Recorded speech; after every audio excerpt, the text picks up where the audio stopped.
失業漢剪爛前妻胸圍兼虐兒，官鬧佢狂躁。舊年因為毆打前妻添保守行為嘅45歲被告，尋日承認刑事損毀同埋3項虐兒罪。07年佢離婚，7歲嘅獨生子交俾前妻撫養。今年嘅暑假，個仔跟佢住1個月，期間佢多次用刀同埋棍敲台，恐嚇個仔唔聽話就會殺死佢。禮拜日又鬧個仔沉迷睇電視，用地氈同埋掃把嚟打佢。第二日要個仔帶佢去到前妻屋企。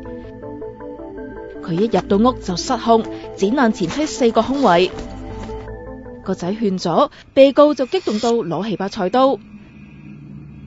個仔即刻逃走，被告就猛追住去9層樓截停佢，又踢又刮又鏈頸，趁機走得甩個仔，向阿媽投訴，最後報警。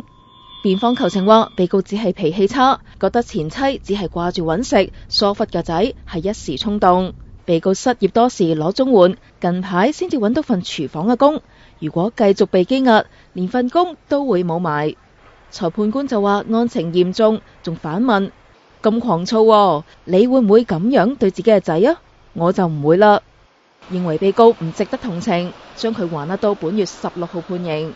而佢嘅仔係今年初已獲法庭頒保護令。